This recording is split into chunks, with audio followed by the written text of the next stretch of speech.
All right, everybody. I know it's been a while, but I'm back again, and it's been interesting. I cleaned up my entire basement, so the carpets are gone, rockets are organized, though their launch is ready. Got a bunch of rockets loaded up, and I just wanted to do a review of the rockets that I've built this year so far. There's still a few more. You can see back there we still have one. It's the Nuke Pro Max.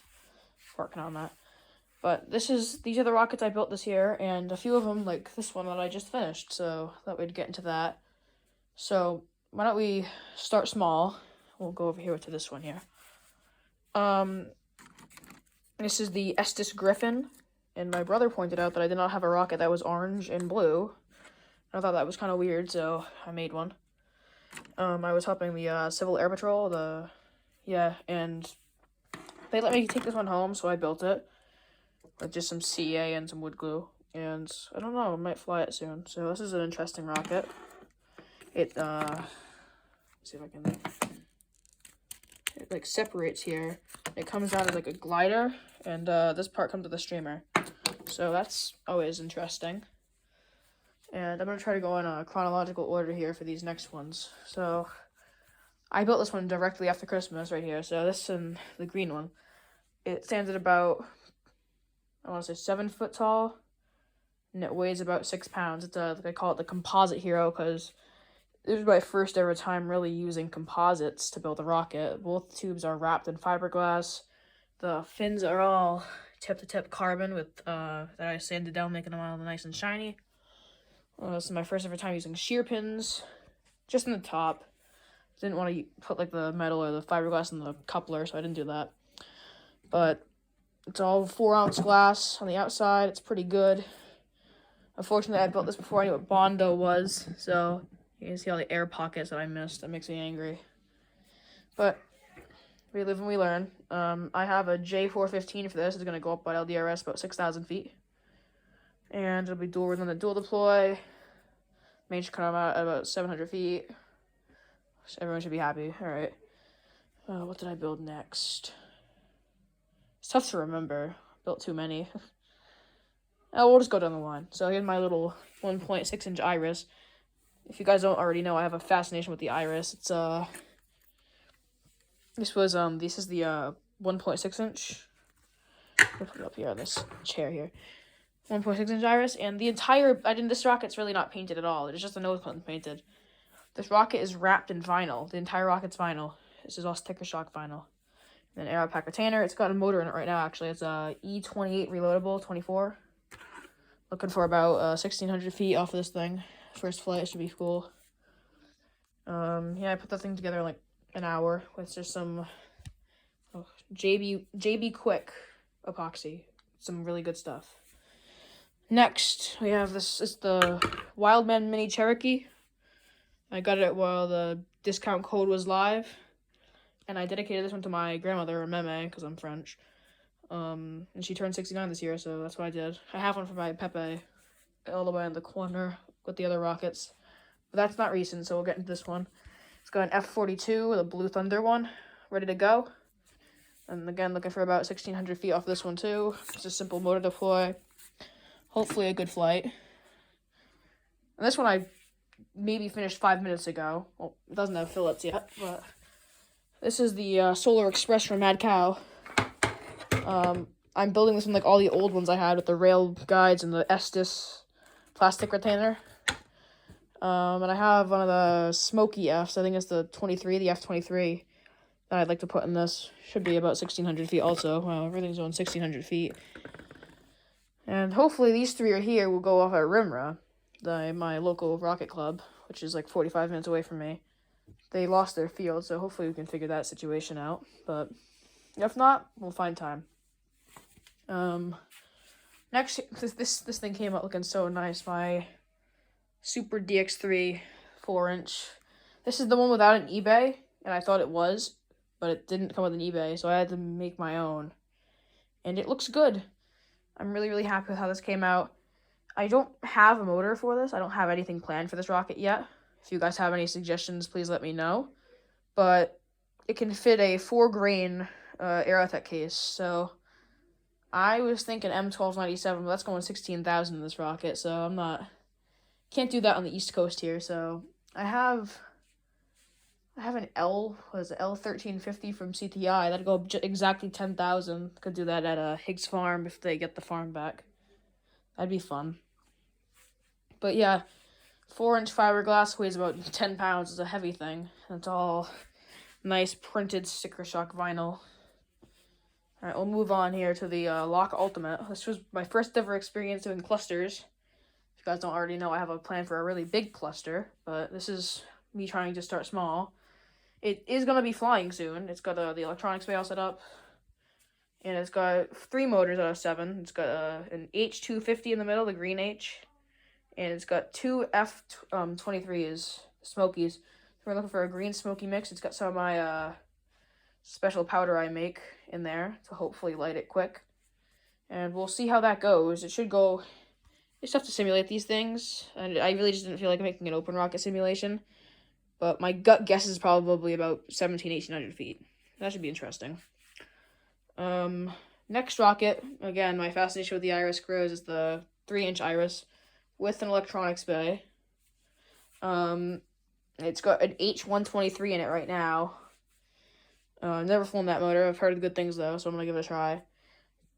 Expecting about 1,200 feet. This was the last Iris I had to make to complete the entire set. So I'm very, very happy. If you go over here, you got my 4-inch Iris, my 5-inch Iris, my 5.5-inch Iris, which I'm always flying around. Let's see. Oh, yep, we got my chrome Iris over here. You can kind of see it. It's the one in the copper. But yeah, I love the Iris. It's my favorite design out of everything I've ever flown, I think. But yeah, that should be fun. Weighs about 4 pounds. And we have my custom made from Mike at Lock. He made me a 54mm fort with 1/4-inch fins and 54mm motor mount, and it's dual deploy ready. So this thing it's 9.5-ounce glass solar sleeves on it, on all the tubes, tip to tip glass with carbon fiber and 4-ounce fiberglass, and it weighs like 5 pounds. It's so heavy. And we're going to let it rip on a K2050 here at LERS this year. So if you guys are going, make sure you look out for that thing if you can even see it. It's going to be out of here quick. It's supposed to hit Mach 1.6 at 700 feet off the ground, so should be fun. And then I got my Mad Cow DX3, just the standard one, the 4-inch. I made it dual deploy. Originally it was supposed to be a single deploy because my last one was the one I shredded in Kansas. But this is my redemption one, and I recently got my junior L1 flying this one on a I-180 from my friend Sean gave me that motor, so thank you to Sean. It went flawlessly, dual deploy worked. I did use electrical tape for the soft brakes and not very much gunpowder, so those didn't break like they were supposed to. But that is what it is. I got the cert, it's fine. This is my other fort. This has an interesting story. This one's flown 5 times. On its final flight, it came in ballistic from 1,000 feet on a G61. You can find that video of the boost on my channel already. But all the bottom part here is all original, and then I wrapped this new tube in vinyl, and I got new stickers for it. So right before the seasonal sale started, I did not even know that existed. I wish I'd known the seasonal sale existed, but before I found that out, somebody offered me one of those G69 N burners for a really good price, and I bought it. So that's going to go in here. Should go about 1,500 feet. I still have to figure out how to build that motor, but we'll figure that out. I also picked up, for the same guy gave me an H669 and an H999, which actually I shouldn't be talking about because that's the next rocket. The 2.6-inch DX3, which I just finished painting, actually. I just put that vinyl on. It's the black one with the flames. That is a nice little kit we just got. And I don't... If any of you guys have had any problems with Mad Cow giving you guys the wrong parts in general, just missing parts, just leave that in the comments, because this kit came with a 4-inch long motor tube, 54. I'm not sure if that was correct, but I'm not flying 6XL case in this rocket with that motor tube. So I got a 2-foot motor tube. It comes up to about here now. So that's perfect. I bought a new shot cord for it, the 20-foot one bad hot harness. And then this rocket's actually, it can convert to head end dual deploy. You can see there's a rivet there, and you can see where the shear pin holes are. That just eliminates the entire tube in general. And if you got, there's a little bit of nose weight up top, so it can fly like that. It weighs about 3 pounds fully assembled, but with the top on, it only weighs about 2.2. And I have an L935, the IMAX 6XL reload. And that's looking really tempting. It says about 23,000 feet with this, the head-end dual deploy, and that looks really, really good. So that would break my altitude record, and I probably wouldn't break it. Well, there's another rocket at the end of the list, but that's later. So that might be interesting. I really hope to do that. And with this whole configuration, I'm going to try to put the H669 in there, and maybe the H999 because it's dual deploy. But the only problem with this is the altimeter in there is the one that was in this fort when it came in ballistic. So the screw terminal came off, but we soldered it back together. I'm not sure if it's going to work. It beeps fine. It looks fine, but I'm not sure. So we might run a secondary altimeter in there just to be sure, but we'll figure it out. It looks cool. We got my Mad Cow 2.6-inch Nike Smoke. This one already flew. It flew on an H148 down at Higgs Farm in Maryland. You can go check that video out. Beautiful flight. My shoot release released at Apogee, so I'm not really sure what happened there, but we got it back. That shoot was from Happy Shoots from my friend Joshua Drummond. Thank you for that. It was a 24-inch elliptical shoot. I painted it the right way. It looks really nice. The standoffs on the rail buttons are so good, and it's just a nice rocket. I love it. I have another flight plan for it, but that's later. Now this rocket here's got a story. Oh no, the sticker's coming off. Do this. Those stickers give the phone number for me if we ever lose these things. Well, this one shouldn't be a problem. So this rocket was supposed to be my junior L1 rocket, this Hyperlock 835, but both of my charges failed, and it came in ballistic, and the main charge went off, and it shredded this tube. There's a video on my channel of the whole thing, I think. Yeah, there is. And it just, crushed me when I saw that, because I was really, really upset. It was an H283, and it was a 4-pound rocket. And I thought it was going to go higher because of the 1/8-inch fins. But I guess the fillets were just too draggy, and it really brought the rocket's altitude down. It only went 675 feet. So, you live and you learn. It was flying with, it was flying with this sled right here. Just without the featherweight. And the first main charge failed too. It was the RRC-3 backup that actually saved the thing from coming fully ballistic. But all my fillets stayed, everything down there stayed. The tubes were completely crap though. This one just zippered all the way down to here. And then this one right here, for some reason, there was a hole here. It may have hit something, I'm not sure, but we fixed it, and it looks great now. I didn't even bother repainting it because I like it. And I recently just flew it in this configuration again on an Aerotech I-170. You can find that video out on my channel too. It went I think it went 1,800 feet, and I flew that one with one altimeter. That's actually the one that's in the Ultimate right now. And it worked fine. It went, what was it, 500 feet from the main and then 400, but no. That was what that one was set to. That one right there was only 300 feet, and it worked. So I might be just flying that one from now on. I'm not sure. Next on my list, this was what's the word I'm looking for here? An impulse buy. This big fizz from Mad Cow. It came with all the parts, surprisingly. And it's got a 38mm motor mount. A nice big rocket for, mid-range eye motors. So, originally, I don't know if you can see it. Yeah, you can. Okay. They got the Starship back here. Originally, I was supposed to fly this at LDRS, stage for a K535 to an I-140. That didn't happen for a number of reasons. One's nose weight, and one is actually not scale. But that's neither here nor there. So I took the sustainer motor, the I-140, and I put it in this Alpha. Well, big fizz, but it looks like an Alpha. and I flew it and it went 2,200 feet. That was the first time I've ever used the Estes altimeter, and it worked well. I recommend you get one of those. They're really cheap, but they work well. And it went fine. It landed in a body of water, though, so it took a minute to dry out, but everything survived. Shoot, release, released when it was supposed to. And, yeah, it was a good flight. The next one on the list here is the one I was talking about when I said we might break 22,500 feet, or 23,000 feet, is my Mac Performance highly modified head-end deploy Scorpion. It's, at a 75mm motor mount with a tail cone retainer. It's got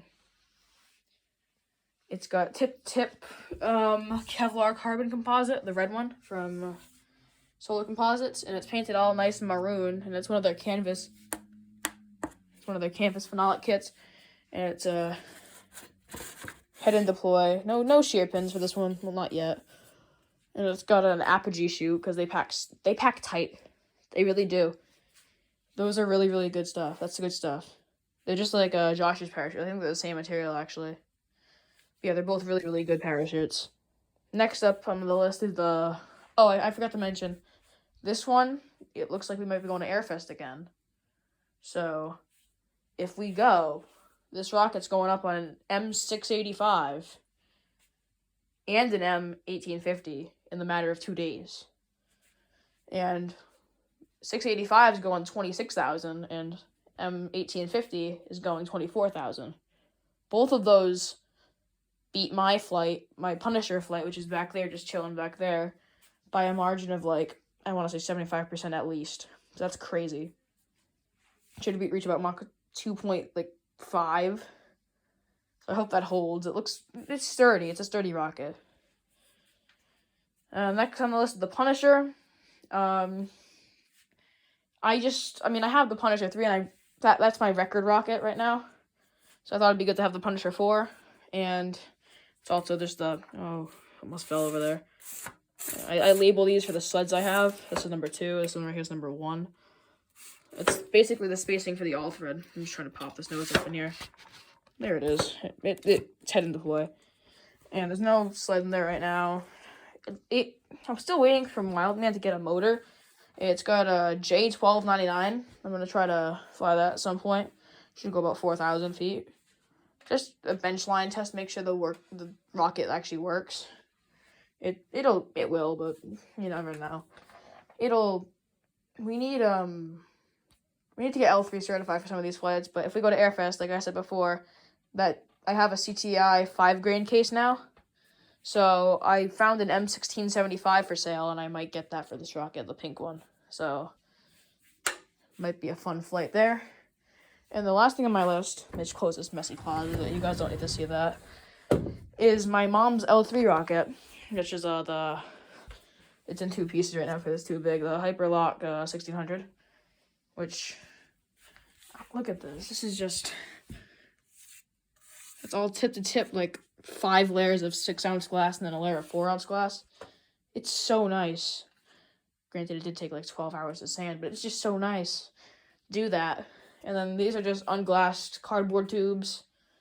And then we got all 12 of the M10 screws, and then shear pins, and this, that, and the other. While we're at it, I guess we may as well just go over the Maryland flight, because that was kind of recent. I still got the Spider 2. That went almost 4,000 feet, 30 feet shy of 4,000. Mach 1. We finally got a cardboard rocket past Mach 1. And this nose cone is so pretty. I sent a picture out to you guys before, but it really doesn't stress how nice it is. It's so smooth, and it looks textured, but it's not. And it obviously says Spider 2. This used to have 8 tentacles coming out from it, and we tried to fly it on an I-357, and it went crazy. It went, like, sideways. I don't have a good video, though, so I'm not going to post that. We also flew the Seawolf. I'm sure you guys have seen that, because that's my most viewed video on my channel right now, unfortunately. I say unfortunately because it did a bunch of flips, and it came in from about 200 feet without a parachute, and this section of tube right here is unusable, so I cut it off and I redid it, and it's ready to go. It's got about a pound of nose weight in there now, so it'll fly again. What else did I fly? I flew that Hyperlock on the I-170. Oh, I forgot to mention the this Seawolf was on an I-280. The Spider was on a J435. Nike Smoke H148. Big Fizz was a, oh boy, I-140. And then I flew my mom's rocket on a K1800 because what else are you gonna do? It was supposed to be an L1150, but I love Super Thunder. Super Thunder is my favorite propellant. It always will be. Just, I kind of want to put a K1800 in this rocket, but we don't have the time nor money to do that. But yeah, that kind of wraps things up. I guess I should just say, while we were there, we also purchased a J270 and a J340. The J270 is the single-use White Lightning from Aerotech, and the J340 is the Metal Storm 720 load. So the J270 is in my Big Nuke, which is my mom's level 2 rocket, and I'm going to try to fly my Patriot again on the J340, and we're going to test out some more onboard telemetry with this flight. So hopefully all goes well, and then we'll probably pick a few from this pile as well. Oh, I should probably mention here, this Athena went into the ground a while ago too. I fixed that up. It's got an G75, and my U.S. Army Little John has a 10-year-old I-117 fast jack motor in it. That nozzle is questionably small, so I'm not sure if I'm going to fly that, but the motor's loaded, so it probably will happen. I know I've been talking for too long. I'm going to let you guys go. All right, I'll post another video soon, later.